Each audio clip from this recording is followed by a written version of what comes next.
మీరు అక్కడ కూర్చుంటే కనబడుతుంది. అక్కడ కూర్చోండి, కుర్చీలో కూర్చోండి, ఏమైంది, కూర్చోండి అక్కడ. ప్రార్థన చేసుకుంది. పరిశుద్ధుడ, సర్వాధికారి, సర్వసృష్టికర్త, నిత్యుడు తండ్రి, సత్యదేవుడ, సమాధానకర్త, నీకే వందనాలు తండ్రి. నీ కృపను బట్టి, నీ దయను బట్టి నాయన, నీ మరణం వలన మేము జీవిస్తున్నాం తండ్రి. మేము చేసిన అతిక్రమం బట్టి చచ్చిన వారగా ఉండగా, నీవు బ్రతకడం, నీవు మా కోసం మా బదులుగా మరణించడం వలన మేము బ్రతుకుతున్నాం దేవా. నీ గాయముల వలన మాకు స్వస్థత కలుగుతుంది. నువ్వు గొప్ప తండ్రి నాయనా. నీ వంటి జీవితం అనేక మంది జీవించడం ద్వారా మా విశ్వాసాన్ని రెట్టింపుగా మేము ఎదుగుచున్నాం దేవా. అందుని బట్టి నీకే వందనాలు. మేము కూడా నిన్ను పోలి నడుచుటకు నాయన మర్యాదగాను మరియు డిసిప్లిన్తో, క్రమశిక్షణతోనూ మేము ఎదుగునట్లుగా మాకు జ్ఞానాన్ని ప్రసాదించండి. మేము మా హృదయంలో ఉన్న ప్రతి క్రమశిక్షణ లేని తత్వం నుండి మమ్మల్ని విడిపించండి. మా అజ్ఞాన స్థితి నుంచి విడిపించండి. మా ముందు చూపు లేని స్థితి నుంచి మమ్మల్ని విడిపించండి. ఓపిక లేని స్థితి నుంచి మమ్మల్ని విడిపించండి. ప్రార్థిస్తున్నాం. మీకు ఉన్న ప్రతి ఒక్కరికి నాయన హృదయపూర్వకంగా నిన్ను ఆశ్రయించి, నీవే నిజరక్షకుడు, నీవే ప్రభువువి అని వాళ్ళ హృదయాల్లో అంగీకరించి నాయన నిన్ను హృదయాల్లో దాచుకుని పూజిస్తూ ప్రతి నిమిషం ఆనందించే భాగ్యాన్ని ఇక్కడ ఉన్న ప్రతి ఒక్కరికి అనుగ్రహించమని యేసుక్రీస్తునామని అడిగి వేడుకుంటున్నాం తండ్రి. ఆమేన్.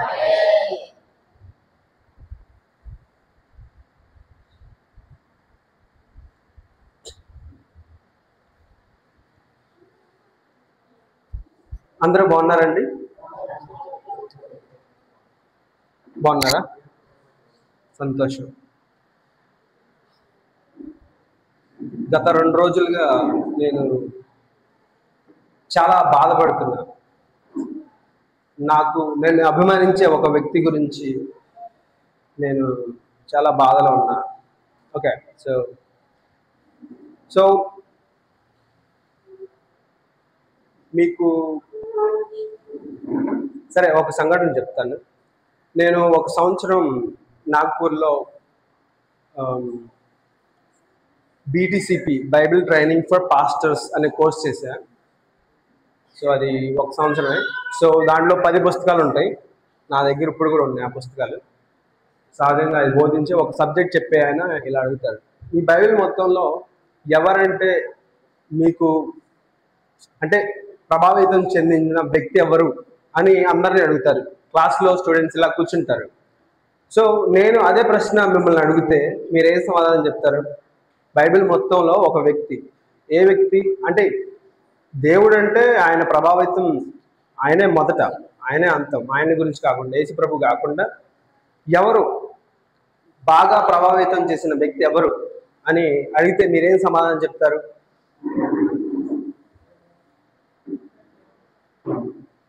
పౌలు, యోబు, దావీదా. ఓకే, మీరేం చెప్తారు? దావీదా. ఓకే, యేసేపు. నైస్. నేను అప్పుడు నాకున్న జ్ఞానం ప్రకారం నేను కూడా అప్పుడు యేసేపు గురించి ఎక్కువ చదువుతున్నప్పుడు నేను కూడా యేసేపే అని చెప్పాను.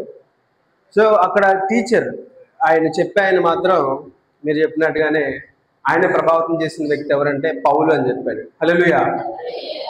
నేను చెప్పాలంటే పేతురు కూడా 2వ పత్రిక ఆఖరిలో పౌలు గురించి మెన్షన్ చేస్తాడు. ఆయన ఒకసారి చదువుదాం. పేతురు రాసిన పత్రిక 2వ పత్రిక 3వ అధ్యాయం 3వ అధ్యాయం చివరిలో ఉంటుంది. పౌలు గురించి ఇలా రాస్తాడు.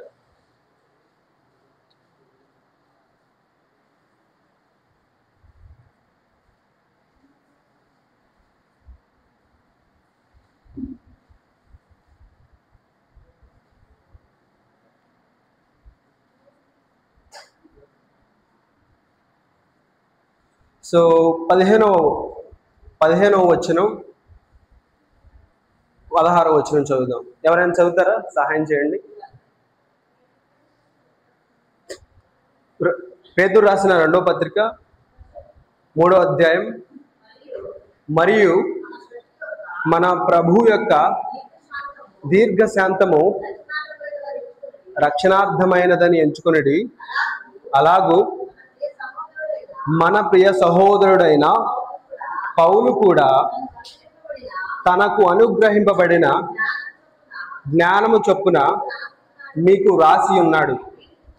వీటిని గూర్చి తన పత్రికలన్నిటిలోనూ బోధించుచున్నాడు.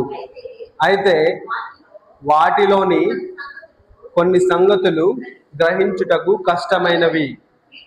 వీటిని విద్యా విహీనులను, అస్థీనులైన వారును, తక్కిన లేఖనములను అపార్థము చేసినట్లు తమ స్వకీయ నాశనమునకు అపార్థము చేయుదురు.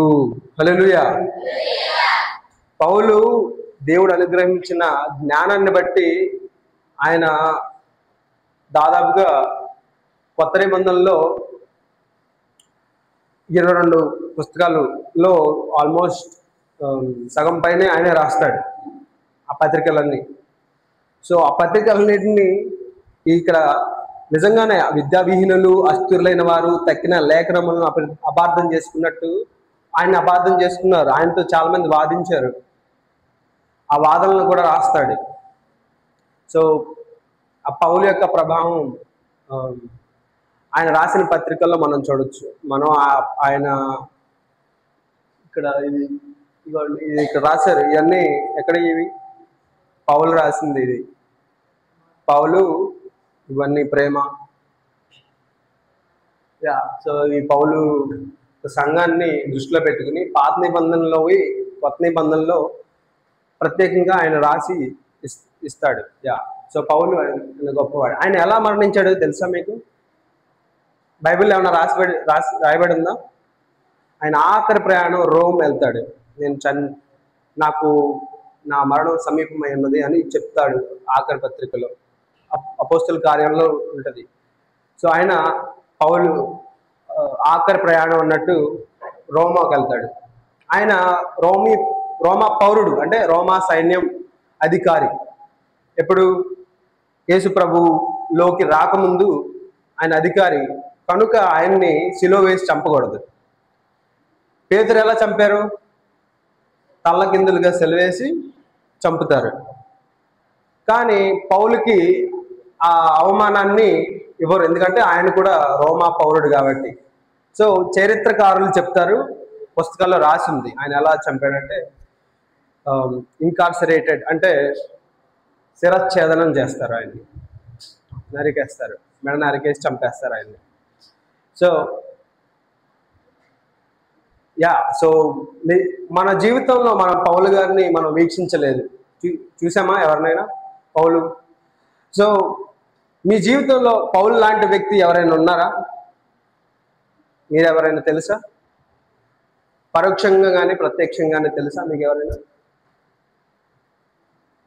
ఓకే. సో నేను చెప్పిన విధంగా 2 రోజులుగా నేను బాధపడుతున్నాను, నేను ఏడ్చాను. ఎవరి కోసం అంటే నేను అభిమానించే ఒక వ్యక్తి నా దృష్టిలో ఒక విధంగా పౌలు ఎంత రోషంగా ఉండేవాడో అంత రోషంగా ఉన్న వ్యక్తి, ఆయన పేరు చార్లీ కర్క్. ఎవరైనా విన్నారా ఆయన పేరు?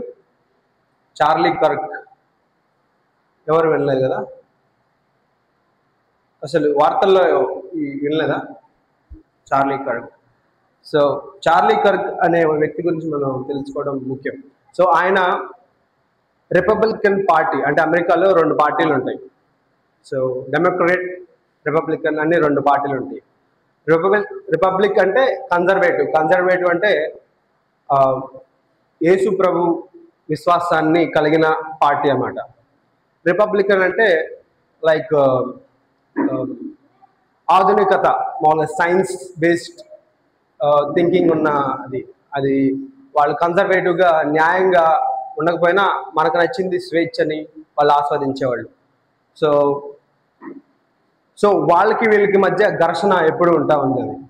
సో ఆయన నన్ను అనేక విధంగా ప్రభావితం చేశాడు. ఆయన పొలిటికల్ వ్యక్తి అయినప్పటికీ ఆయనకి 31 సంవత్సరాలు. నేను జరిగిన సంఘటన చెప్తాను ఏం జరిగిందో. సో ఆయన 23 సంవత్సరాల నుంచి పొలిటికల్ పార్టీని పొలిటికల్ పార్టీకి ఒక యూత్ రిఫార్మ్ సంస్థను స్థాపించి ఆయన ఈ కన్జర్వేటివ్ పార్టీ కింద పనిచేస్తూ ఉంటాడు. ట్రంప్ ఉన్నాడు కదా, ట్రంప్ గెలవడానికి కొన్ని కారణాల్లో ఇంకొక కారణం ఎవరైనా చెప్పొచ్చు అంటే ఈయనే. ఆయన డిబేట్స్ ఎప్పుడు పెడతాడు? స్కూళ్ళు కాలేజీలకు వెళ్ళి ఆ స్కూల్లో ప్రూవ్ మీ రాంగ్, నన్ను తప్పని మీరు నిరూపించండి అనే డిబేట్స్ పెడతాడు ఎప్పుడు. సో నేను ఇక్కడ ఇలాగే ఎంతమంది కూడుకుంటారు, ఇది కాలేజ్ అనుకోండి, కాలేజీలో మీరు ఇలా కూడుకుంటారు, ఆయన ఇక్కడ టెంట్ వేసుకుని కూర్చుంటాడు. సో అపోజిషన్ పార్టీ వాళ్ళు వీళ్ళకి ఎప్పుడు వాదనలు ఉంటాయి. సో మీకు తెలుసలేదు, మామూలుగా ఇండియా లాగా ఇరుపక్షాలు కూర్చుని ఎక్కడైనా మాట్లాడతాం మనం ఇండియాలో ఎప్పుడైనా చూసారా? వారిని కలిసి మాట్లాడుకోవడం చాలా అరుదు. మామూలుగా ఎవరైనా ఇప్పుడు ఇది అమరావతి ఆరంభానికి ఈయన చేసినప్పుడు ఈయన పిలుస్తారు, జగన్ని. వచ్చాడా? రాలేదు. అంటే ఎవరి విశ్వాసాన్ని బట్టి వాళ్ళు ప్రవర్తిస్తారు. వాళ్ళకి అమరావతి ఉంటేనే మంచిదని వాళ్ళు అనుకుంటారు, ఆయనకి వేరేది. ఎవరి విశ్వాసాలు వాళ్ళని బట్టి వాళ్ళు క్రియలు ఉంటాయి. సో ఇలాగే రిపబ్లికన్ పార్టీ, డెమోక్రాట్ పార్టీ అనే 2 పార్టీల్లో ఎప్పుడు ఘర్షణలు జరుగుతూ ఉంటాయి. సో ఈయన మాత్రం ఒక క్రైస్తవునిగా యేసు ప్రభువుని ముందు పెట్టుకుని ఈ సమాజాన్ని లో ఉన్న దుష్టత్వాన్ని అంతం చేయడానికి కోసం, ఈ యువతలో ఉన్న దుర్మార్గత్వాన్ని అంతం చేయడం కోసం ఆయన నేను ఇది స్థాపించాను అని చెప్తాడు. అందుకని ఆయన కీర్తనలు 97వ అధ్యాయం 10వ వచనంలో దానికి చెప్తాడు, నేను ఎందుకు ఇది స్థాపించాను. ఒక ఇంటర్వ్యూలో ఆయన అడుగుతారు, అడిగినప్పుడు ఇలా చెప్తారు, కీర్తనలు 97:10, యెహోవాను ప్రేమించు వారులారా చెడుతనమును అసహ్యించుకొనుడి, తన భక్తుల ప్రాణములను ఆయన కాపాడుచున్నాడు, భక్తిహీనుల చేతుల నుండి ఆయన వారిని విడిపించును. హల్లెలూయా.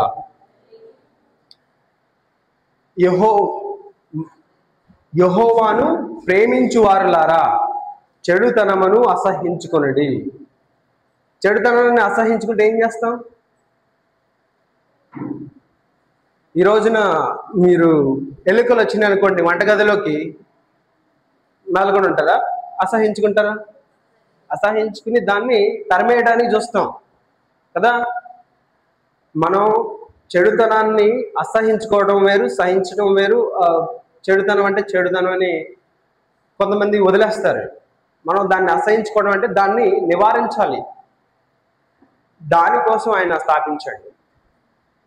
సో నా దృష్టిలో ఆయన యొక్క బోధలు కానివ్వండి, ఆయన చేసిన వాదనలు కానివ్వండి, అది న్యాయవంతంగా నాకు అనిపించినాయి. సో ఆయన ఆయన న్యాయాన్ని దేని మీద ఆధారపడి చెప్తాడంటే బైబిల్ సత్యం, ఆ సత్యాన్ని నేను ప్రకటిస్తున్నాను. యేసు ప్రభు ఎలా అయితే మీరు ఈ భూలోకంలో అనేక మందిని శిష్యులుగా చేయమన్నాడు, సో అది నేను చేస్తున్నాను అని చెప్తాడు ఆయన. సో ఈ రోజున ఆయన ఎప్పుడు వాదించే వాదనలో 2 వాదనలు నేను చెప్తాను. అబోర్షన్. సో అబోర్షన్ గురించి మీకు తెలుసా? సహజంగా ఎవరైనా ఇక్కడ జరగదు సహజంగా, ఎందుకంటే ఆ లా లేదు. సో అమెరికాలో ఒక లా ఉంటుంది, అంటే కొన్ని స్టేట్స్లో అబోర్షన్ చేసుకోవచ్చని, కొన్ని స్టేట్స్లో అబోర్షన్ చేసుకోకూడదని కొన్ని లాస్ ఉంటాయి. సో ఆ లాస్ని నివారించడానికి ఈయన ఒక కన్జర్వేటివ్ పార్టీ అనే రిపబ్లికన్ పార్టీ అంటే విశ్వాసం, అది ఈ లా ఉండకూడదు, ఈ లాని మనం రిఫార్మ్ చేయాలి అని పోరాడతారు. వాళ్ళు గెలిచిన స్టేట్లో దాన్ని నివారించారు, వాళ్ళు ఓడిపోయిన స్టేట్లో కూడా నివారించాలని. నివారించకపోయినా ఇది అన్యాయం కాదు, ఒక బిడ్డని వృధాగా కడుపులో చంపేయడం అది ఒక మర్డర్ అని వాదిస్తారు. కానీ వీళ్ళు సో అది దానిలో ఊపిరి లేదు, సో అది జీవమే లేదు కాబట్టి అది మర్డర్ అవ్వదు అని వాదిస్తారు వీళ్ళు. సో ప్రియమైన దేవుని బిడ్డలారా, మనం ఒక వచనం చదువుదాం.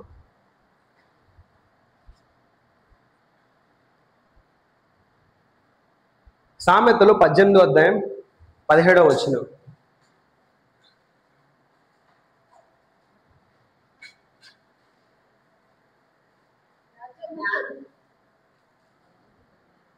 పద్దెనిమిదవ అధ్యాయం 17వ వచనం. సామెతలు. వ్యాజ్యమందు ఏ పక్షం? బాహ్య పక్షం, వాది. ఓకే, వాది పక్షము న్యాయముగా కనపడును. అయితే ఎదుటివాడు ఏ మీదట వచ్చిన మీదట వాని సంగతి తేటపడును. సో మరలా ఒక్కసారి చదవండి, మీరు మాత్రం పూర్తి చేయండి ఒకసారి, మళ్ళీ ఒకసారి చదవండి. Carry on.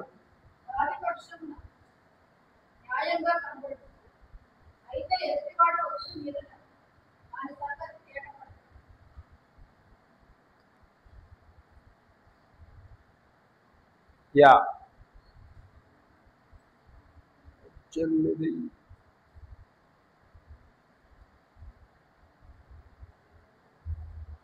వ్యాజ్యమందు వాది పక్షము న్యాయముగా కనపడను. ఇప్పుడు వ్యాజ్యం ఆడేవాడు ఫస్ట్ ఒక కేసు నడిచేటప్పుడు ఫస్ట్ ఎవడైతే వాదిస్తాడో అది మనకు న్యాయంగా అనిపిస్తుంది చెప్పంగానే.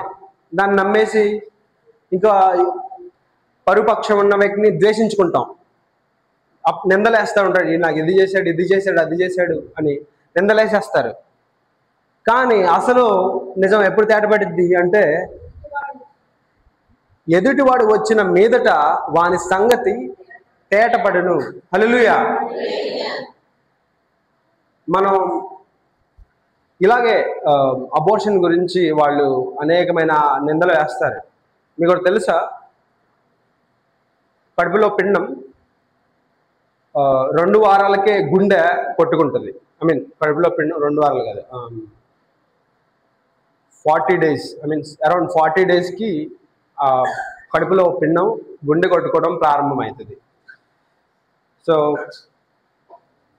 వీళ్ళు ఇట్లాంటి వాదనలు సైంటిఫిక్గా ఏం చెప్తాడు, వీళ్ళు వాదనలు చెప్తారు.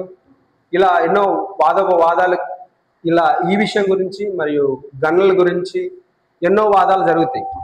సో ఈ వాదాల్లో ఆయన్ని ప్రశ్నిస్తాడు, నువ్వు క్రైస్తవుడు అంటే అవును నేను క్రైస్తవుడిని, నేను ఇదంతా ఎందుకు చేస్తున్నాను అంటే ఈ చెడుతనాన్ని అసహించుకోవాలి అని. సో ఒక కన్వర్జేషన్ మీకు చూపిస్తాను. అసలు ఆయన ప్రారంభ దినాల్లో ఒక కన్వర్జేషన్ ఆయన ఏం చెప్పాడు అంటే అది చాలా నాకు నచ్చింది. సో మీరందరూ అది నిజంగా వినాలి, ఆయన మొహం కూడా మీరు చూసినట్టు ఉంటుంది.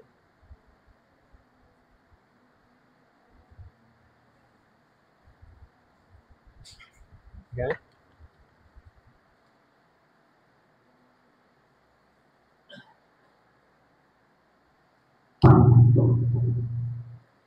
సో సో మీకు కనబడుతుంది కదా.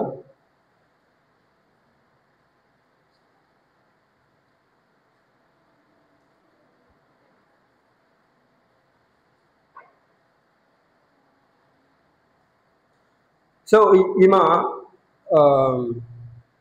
వ్యతిరేక పక్షం, లెఫ్టిస్ట్. రైటిస్ట్ ఏమో ఆయన. సో సౌండ్ ఇక్కడ వస్తుంది అనుకుంటా, మీకు వినపడుతుందా లేదు?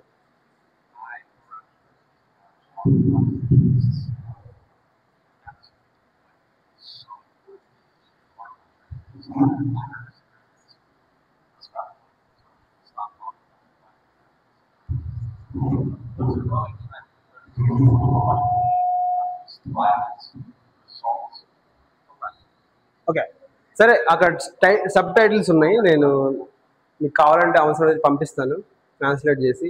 బట్ ఏం జరుగుతుందంటే ఈయన చెప్పిన విషయం ఏంటంటే, సో మీరెందుకు ఇలా వాదించుకుంటారు అని ప్రశ్నిస్తుంది ఆమె. మీరు ఏం జరుగుతుంది ఇక్కడ, ఎందుకు ఇలా ఉన్నారు అంటే, నేను యూనివర్సిటీస్ తిరుగుతా ఇలా వాదించుకుంటా ఉంటున్నాను అని చెప్తున్నాడు. నేను ఒక అంటే ప్రభావితమైన సంభాషణలను ప్రజల్లో రేకెత్తించడానికి నేను ఇది ప్రతి కాలేజీలకు వెళ్ళి వాళ్ళ చైతన్యాన్ని కల్పించడానికి నేను ఇది చేస్తున్నానని చెప్తున్నాడు. ఆమె ఎందుకు అని అడుగుతుంది. ఎందుకనంటే because that's what is important, అది ముఖ్యం అంటున్నాడు. మన దేశానికి అది చాలా ముఖ్యం అంటున్నాడు. ఓకే, సో ఇక్కడ because we people stop thinking. ఎందుకు ఇది ఇంపార్టెంట్ అంటే, because that's what so important to country to find our disagreements respectfully. ఇప్పుడు మీరు కొన్ని చెప్తారు, దాన్ని నేను అంగీకరించకపోవచ్చు, అది మనకు తెలియాలి. ఎందుకు అంగీకరించట్లేదు అనే వాదన మనకు అవసరం లేదు. అంటే ఎవరైతే నిందలేస్తాడో ఆ నిందలేసిన వాడివి గెలుస్తాయి, మనం ఎదుటివాడి వాదన విన్నంత వరకు. అవునా కదా?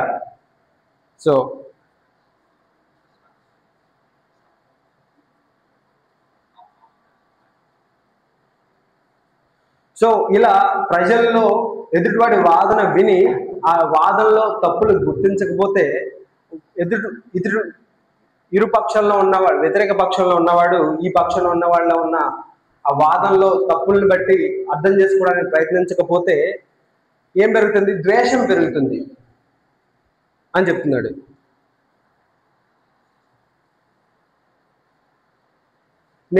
ఆమె అడుగుతుంది, నేను ఇది ఇలా ఎవరు చేయడం చూడలేదు అని అడుగుతుంది. సో ఇది ఈ కాలంలో పెరుగుతున్న ట్రెండ్ అన్నట్టు సమాధానం చెప్తున్నాడు.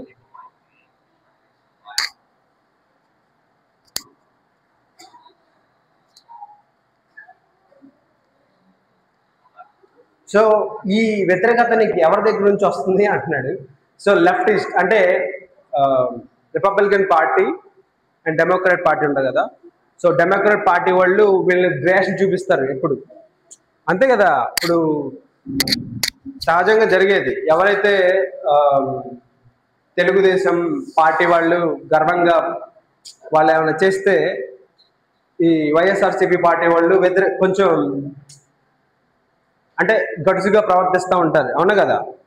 వాళ్ళ మధ్య ఘర్షణలు జరుగుతాయి, మనం వింటూ ఉంటాం. సో అది కూడా ఇక్కడ జరుగుతుంది. మీరు నేపాల్లో ఏం జరుగుతుందో మీకు తెలిస్తే ఇది ఎందుకు ముఖ్యమో అర్థమవుతుంది.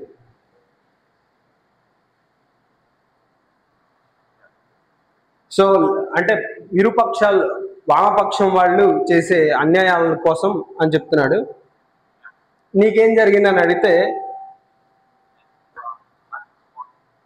I have been stormed out of restaurants. నన్ను అంటే వ్యతిరేక పార్టీ వాళ్ళ రెస్టారెంట్లో నేను వెళ్ళినప్పుడు వాళ్ళు నేను మీకు పెట్టాం అని ఆయన తరిమేసేస్తారు అని చెప్తున్నాడు. తరిమేశారు నన్ను, నువ్వు ఈ పార్టీ వాడివి కాబట్టి అని చెప్తున్నాడు. సో ఆయన ఇలా బోధిస్తున్నప్పుడు ఆయన అనేక సార్లు ఆయన మీద ఉమ్మేయటం, తిట్టడం, చెప్పులు ఎసిరేయడం కూడా చేశానంట.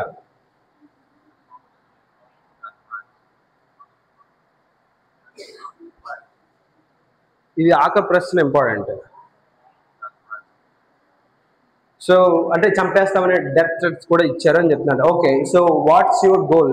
ఇదంతా చేయడానికి మళ్ళీ ఏంటి అని గోల్ ఏంటని అడుగుతుంది.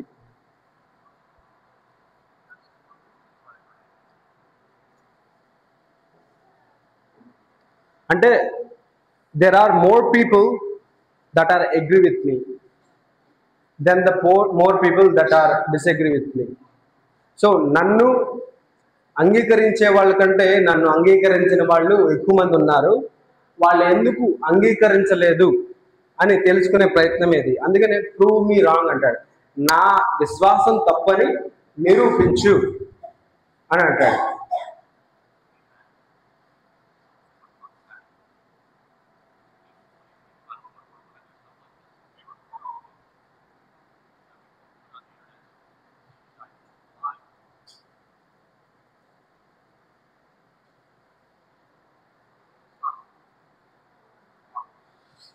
ప్రజలు ఎప్పుడైతే తప్పుని తప్పుగా చూడరో అప్పుడు అది అది సహజం అయిపోద్ది. అవునా కదా అని చెప్తున్నాడు. ప్రజలు ఎప్పుడైతే తప్పుని తప్పుగా చూడరో అది నార్మల్ అయిపోద్ది. సో అందుకని అది తప్పు అని మనం నిందించాలి అని చెప్తున్నాడు. అప్పుడే ఆ తప్పుని అందరూ చూసి ఇంకా నిందిస్తారు. అందుకని తప్పు గురించి మనం మాట్లాడుకోవడం ముఖ్యం. అందుకని నేను ఇదంతా చేస్తున్నానని చెప్తున్నాడు. హల్లెలూయా. సో మనం అదేవిధంగా పేతురు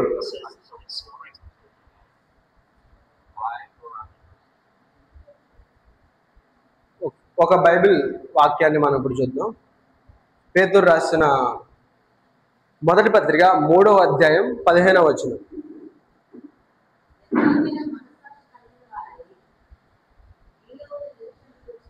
నిర్మలమైన మనస్సాక్షి గలవారై మీలో ఉన్న నిరీక్షణను గురించి మిమ్మును హేతు అడుగు ప్రతివానికి సాత్వికముతోనూ భయముతోనూ సమాధానం చెప్పుటకు ఎల్లప్పుడూ సిద్ధముగా ఉండి మీ హృదయము యందు క్రీస్తును ప్రభువుగా ప్రతిష్ఠించుకొనుడి. హల్లెలూయా. మీలో ఉన్న నిరీక్షణను గురించి మిమ్మల్ని హేతు అడుగువారు ప్రతివానికి సాత్వికముతోనూ భయముతోనూ సమాధానము చెప్పుటకు ఎల్లప్పుడూ సిద్ధముగా ఉండి. హల్లెలూయా. ఎంతమంది సిద్ధంగా ఉన్నారు? నేను ఎవరైనా యేసు ప్రభు గురించి 4-5 ప్రశ్నలు అడిగితే ఆయన నా దేవుడని నిలదొక్కుని చెప్పగలిగే వాళ్ళు ఇక్కడ ఎవరున్నారు అంటే నాకు సందేహం వేస్తుంది. మిమ్మల్ని పంపించడానికి వీళ్ళు చెప్తారు, ఈయనైతే చెప్తాడు, ఈయనైతే చెప్పేస్తాడు అని మీలో ఎవరైనా పంపించాలి అంటే నాకు 2-3 సార్లు ఆలోచించు. లేదు నేను చెప్పగలను అన్న వాళ్ళు ఎవరైనా ఉంటే చేతులు ఎత్తచ్చు. ప్రియమైన దేవుని బిడ్డలారా, క్రైస్తవత్వం అంటే ఏంటనుకుంటున్నారు? క్రీస్తుని వెంబడించడం. యేసు ప్రభువుని అనేక మంది ఆయన వాదించుకోవడానికి పరిసయ్యులు ఎంతో సార్లు వస్తారు. ట్యాక్స్ కట్టొచ్చా, 7 మంది భర్తలున్న ఆమె చనిపోయిన తర్వాత ఏమైద్ది అని ఇంకా ఎన్నో సార్లు ఆయన శోధించారు. ఆయన సత్యాన్ని చెప్పి మీకు అసలు రాసున్నది కూడా అర్థం కాలేదా అని మూర్ఖుల్లాగా అని ఆయన తిడతాడు. హల్లెలూయా. మన దగ్గర ఉన్న జ్ఞానాన్ని మనం కాపాడుకోవాలి, మనం సిద్ధంగా ఉండాలి. నిజం చెప్పాలంటే ఈయన దాదాపుగా 23 సంవత్సరాల నుంచి 31 సంవత్సరాల వరకు ఈ చార్లీ కర్క్ అనే ఆయన నేను ఈ నిజ జీవితంలో ఒక పౌలుగా నేను చూసే వ్యక్తి ఆయన. సో ఆయన ఊతా ఊతా అనే రాష్ట్రం ఉంటుంది. ఊతా వ్యాలీ అనే యూనివర్సిటీలో కూర్చున్నాడు. ఇలా కూర్చున్నాడు, టెంట్ వేసుకున్నాడు. అక్కడ 6,000 మంది స్టూడెంట్స్ ఉన్నారు. ఆయనకి అంగీకరించే వాళ్ళు, ఆయన అంగీకరించిన వాళ్ళు బోర్డులు పెట్టుకుని ఉన్నారు. అందరూ అలా కూర్చున్నారు. ఈయన ఇక్కడ కూర్చున్నాడు. ఆయన ఎదుటివాడు ఆయన అంటే అంటే బాగా ఫేమస్ అనమాట. అంటే ఆయన ట్రంప్ వెనకాల ఉంటాడు ఆయన. సో ఆయన ఇక్కడ కూర్చున్నాడు. ఫస్ట్ ప్రశ్న అడుగుతున్నారు. అప్పుడే ఫస్ట్ ప్రశ్న ఒక లిబరల్ వ్యక్తి వచ్చి అడుగుతున్నాడు, మీకు తెలుసా ట్రాన్స్ అంటే గే వాళ్ళు ఎంతమంది చనిపోయారు షూటింగ్లో మీకు తెలుసా అంటే ఆయన కూర్చుని సమాధానం చెప్తాడు. సమాధానం చెప్తుండగానే 200 అడుగులు 200 అంటే ఇక్కడ ఉంటే 200 అడుగులు అంటే గాంధీవం వరకు, మేబీ ఆ బజారు 200 గజాలు ఉంటుందా, ఎక్కువే ఉంటుందా? యార్డ్స్ అంటారు. యార్డ్, ఒక యార్డ్ అంటే ఎంత, సుమారుగా ఓకే 400 మీటర్లు అనుకుందాం. 400 మీటర్ల దూరంలో నుండి స్నైపర్ అని ఒక గన్ ఉంటుంది, ఇంత బాగా ఉంటుంది. ఆ గన్ దూరం నుంచి దాదాపుగా 1/2 కిలోమీటర్ దూరం నుంచి గురి పెడితే లేపేయచ్చు. మొదటి ప్రయత్నం ట్రంప్ మీద చేశారు తెలుసా. ట్రంప్ ఎన్నికల్లో పాల్గొనే ముందు ఆయన మీద గురి పెట్టారు.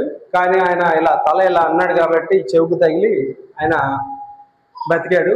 తర్వాత ఆయన దేవుడి మీద మరింత ప్రేమ చూపిస్తా, కొంచెం సత్యం చెప్తా మారిన మనిషిలాగా ప్రవర్తిస్తున్నాడు ట్రంప్. సో ఆయన హృదయపూర్వకంగా సత్యాన్ని చెప్పే వ్యక్తితో కాదో మనకి ఇంకా తెలియదు. కానీ నాకు తెలిసినట్టు వరకు చార్లీ కర్క్ అని ఆయన మాత్రం హృదయపూర్వకంగా సత్యాన్ని, యేసు ప్రభు గురించి